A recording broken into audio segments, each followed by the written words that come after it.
Hello, I am Dr. Ruchika Kuba, Professor, School of Health Sciences, Indira Gandhi National Open University.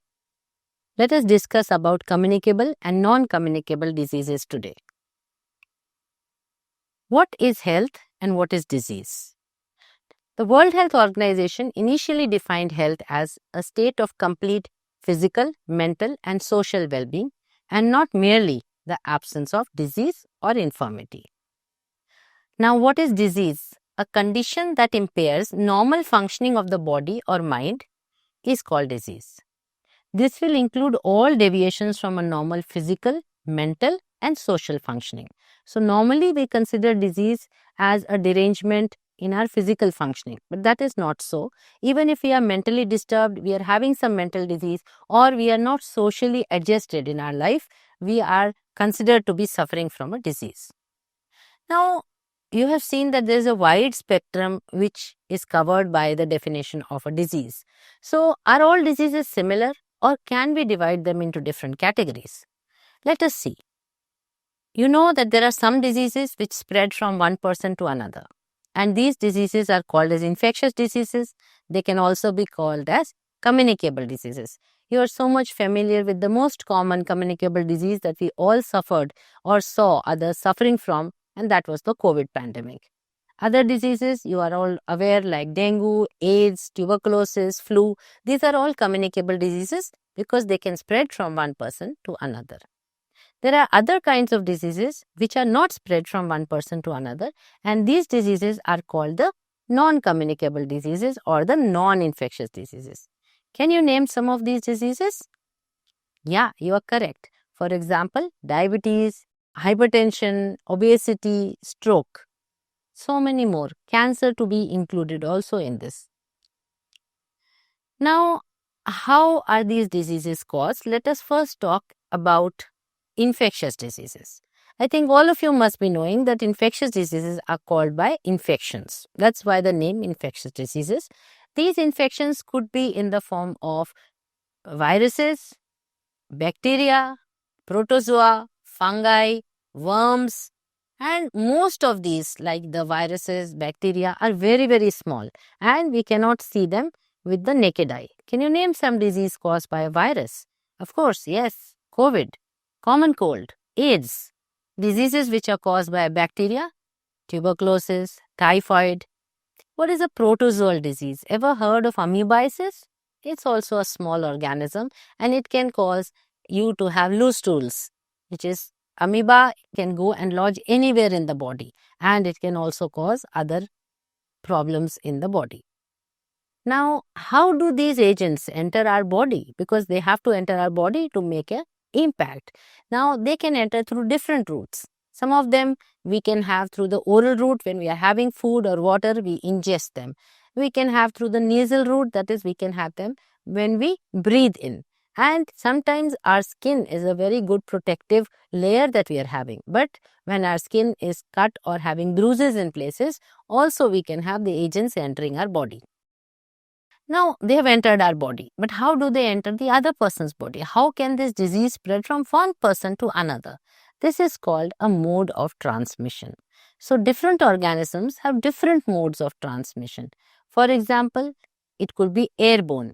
Your flu, pneumonia, even measles is an airborne disease in which the germs are, placed into the air when you sneeze or you cough, and through these germs which come from the infected person in the air, they are breathed in by the non-infected person who gets infected.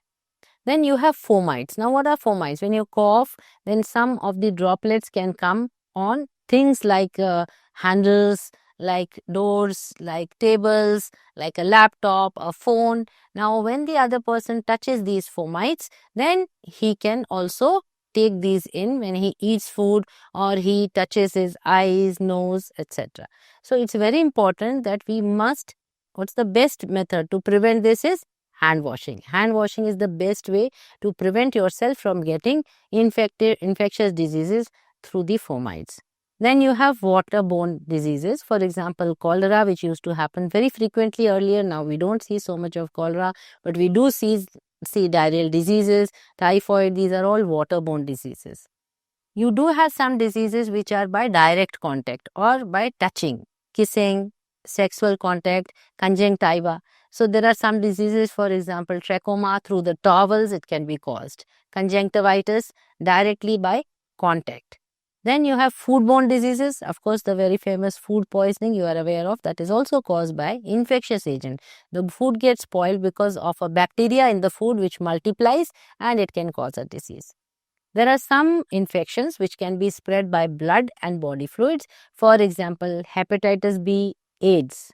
And of course, you are aware that the menace of the mosquitoes which spread certain diseases, can you name? Of course, you are very much familiar with the malaria, the dengue, the Japanese encephalitis, the chikungunya. These are all diseases which are spread by, we call it vectors. We also have diseases like yellow fever, which is spread by the flies, but the CC flies, but this is not common in India. Then we have certain diseases which can be spread by the mother to the unborn child when she is pregnant. For example, rubella, which is otherwise not a very harmful disease if it occurs in the children, but when it occurs in the pregnant women, it can cause a lot of congenital abnormalities in the child when it is born. Again, syphilis is another condition which can be spread from the mother to the unborn child. Now, do you think that some people may have more chances? Because if there is an infected person, everybody doesn't get the disease. Only some people get the disease. So why is it that some people get the disease and others do not get the disease? Because there are some people who have more chances of developing the disease. For example, some diseases are more common in males than in females. Main reason is because the females are protected because of the hormones that they are having. There are some diseases which are more common because in certain areas, in certain regions. For example, we have dengue, more common in our country. In the European countries, it is not that well known. Yellow fever, it is very common in Africa, but not well known in India and Asian countries. Then we have immunity.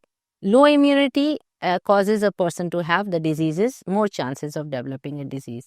And there are some occupations which also make you have more diseases. The chances increase. For example, cowpox, which is very common in people who handle cattle. Now, again, there are some people who will get a very mild infection or a mild disease, whereas others will suffer very badly from the disease. And why is this so? Because the severity of the disease depends upon a number of factors, like the immunity of the person, the virulence or the power to cause disease of the agent. So some of the agents are having very high virulence, that is, they can cause a very serious infection. Again, the agent load, how many infected particles have you in your body, that will also make a difference on how severe your disease is, and whether you have taken previous vaccinations or prophylaxis. That is why during the COVID pandemic it was advised that you must take vaccines. So those people who had taken vaccines had a much milder disease than those who had not. Now, can we avoid getting such diseases? Because you see, these all diseases cause a lot of, you fall sick, you don't feel very comfortable, you have to avoid going to the work or office or school, so you miss upon, the wages. Financially also it causes loss, and so it can also lead to many complications. So we should avoid getting such diseases. How can you avoid? One is to improve your lifestyle, to improve your health. So that is called health promotion. Eat a balanced diet, have regular exercise, have potable water or good drinking water. Do not go in polluted atmosphere. So all these improve your immunity, improve your health status, and you have less chances of developing a disease. Then you have vaccinations. Vaccination prevent you from getting infected. Maintaining a good personal hygiene, very, very important, because that will help you to have, like hand washing, like keeping your clothes clean. This will also help to prevent infections. And then avoiding exposure to the infectious agents, like wearing a mask when you find that there are people around you infected, protection from bites of vectors like the mosquitoes. So these are some of the ways in which as an individual you can protect yourself from getting this disease. Can we prevent their occurrence of some diseases at a level of the government or at a community level? Yes, of course. It is the responsibility of the government and the community also to protect ourselves from getting diseases. For example, providing good and potable drinking water, then preventing the breeding of mosquitoes, health education to the general public so that they are aware of how and what these diseases are and how they are caused. Then vaccination programs or drives, screening of diseases, making healthcare accessible and affordable, because many times you do not have a health center near your house, so you are not able to go to for your vaccination, you are not able to go for early diagnosis. And then again, isolation of the person who is having the disease, and quarantine when the infectious persons needs to be preventing them to come in contact with the other people. So, we have learned so much about how to prevent ourselves, but we must also know that these diseases can be treated. When they receive the correct treatment in time, then these diseases can be treated and you can recover very fast. Now, viral diseases are generally self-limiting. They do not require any treatment, though in some cases we do have antivirals and we may need to take them. Antibiotics do not have any role in the treatment of viral diseases, and so you should be very careful and not take antibiotics if you have been diagnosed with a viral infection.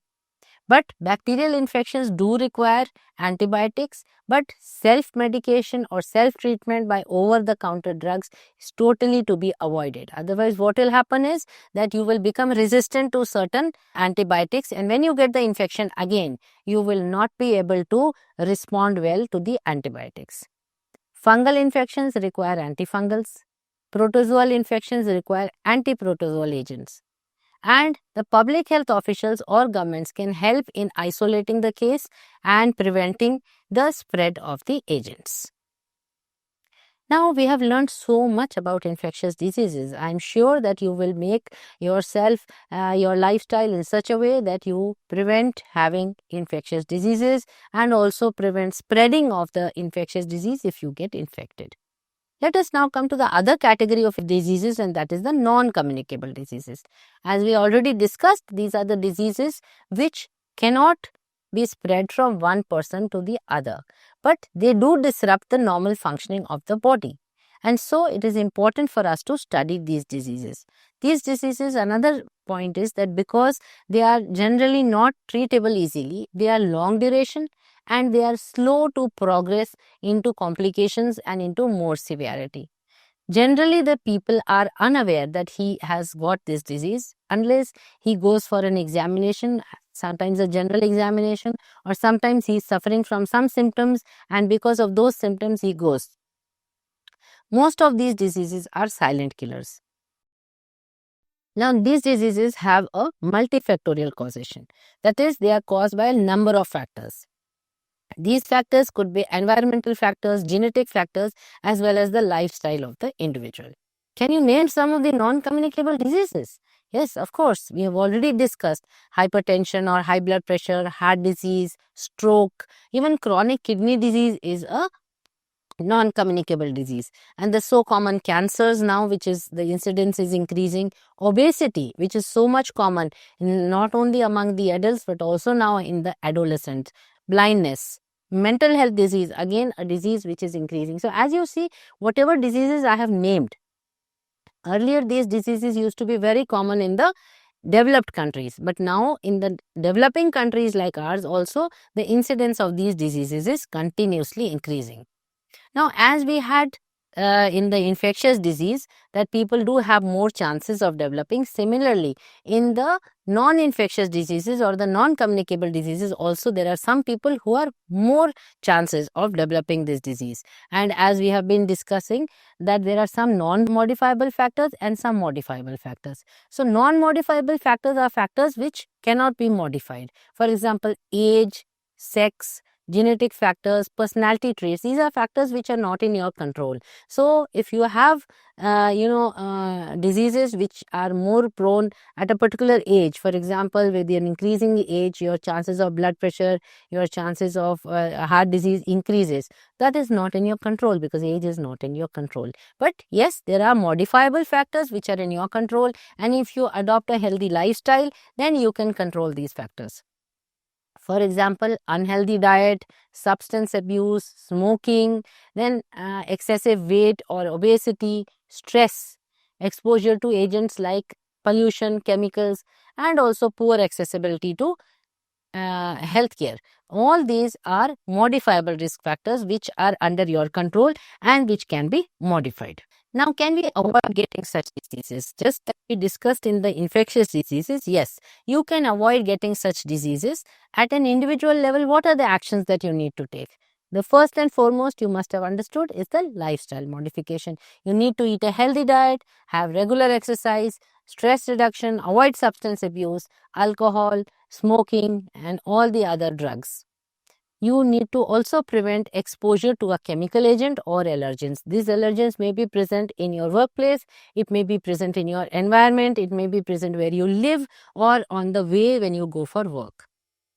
It's very important, as I told you, that these are long-term diseases. Sometimes the early diseases don't get picked up very soon. So regular health checkups will help you to identify any chronic disease or any non-communicable disease which you are developing, so that the treatment and the management can be started first. Screening for diseases is also done. If you are a high risk, for example, if you have a family history of certain cancers, then you are at a higher risk. So you know you are at a higher risk. So for those screenings of those diseases, those cancers, it is important for you to go. Similarly, for a particular belt, for example, you know we have goiter, that is iodine deficiency. You have a very, you must have seen, increase in the size of the neck, and this is for those people, they are living in the iodine deficiency belt, and so you can get goiter. So again, you should screen for these diseases. Now, there are certain actions that can be adopted at the governmental level. So, what are the actions at the governmental level? For example, they can have health education and campaigns so that there is more awareness about the diseases. People know the symptoms. They know that yes, we could be suffering. They will go to a healthcare facility, or they will know that they are high risk and they will again go for screening or regular health checkups. We have national health programs which focus on strengthening the healthcare infrastructure, promoting awareness, and providing early diagnosis and management of NCDs.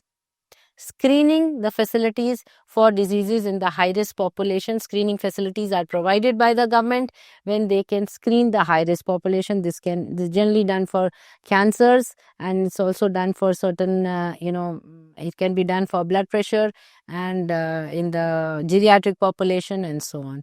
Then providing affordable and accessible healthcare facilities for all. This is very, very important, so that we can, this is a preventive measure, so that we can bring down the incidence of these diseases. The attention to occupational health diseases is very important. So all industries, all the occupational health institutions should do this for their employees. Strategies for environmental factors to be managed. For example, air pollution. You know that always the government, especially in states like Delhi during the winter, when we know that there is going to be bouts of pollution. So there are so many measures that the government brings out to bring down the pollution. Health camps are also held so that people have access to these facilities, to have the options for being able to be detected.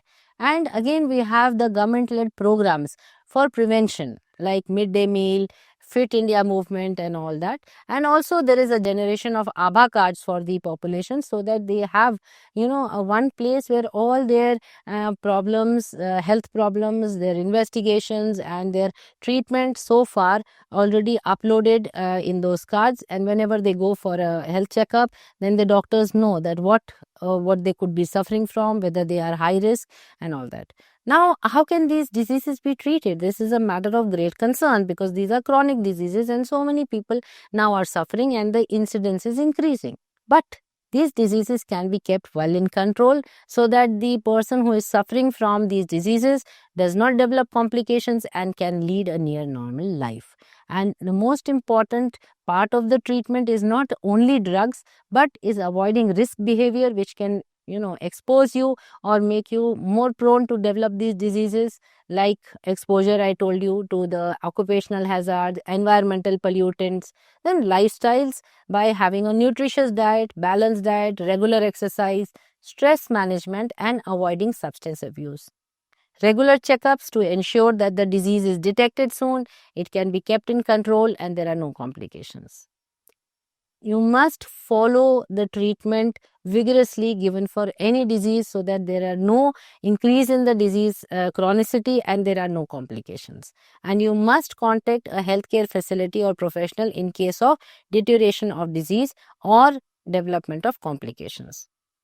So that is all. I think we have learnt a lot of things today. We have learnt about the fact that we have two types of diseases, infectious and non-infectious diseases, or communicable and non-communicable diseases. And while the infectious diseases can be spread from one person to another, they are generally short-lived, especially, and they can be very easily treated if we take the medicines that have been prescribed, and also symptomatic treatment like you take paracetamol or you take any other to bring the fever down, any medicine.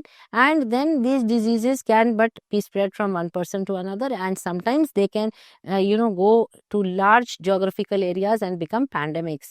But on the other hand, non-communicable diseases are generally which cannot be spread from person to person. They are generally chronic diseases. Normally, we don't have any specific treatments, but yes, we do have treatments to bring them under control so that their progression can be slowed, complications can be reduced, and these are the non-communicable diseases for which we must be aware so that we can get ourselves screened if we are at high risk. So thank you very much, and I hope that today's session will be useful for you in your day-to-day life. Thank you.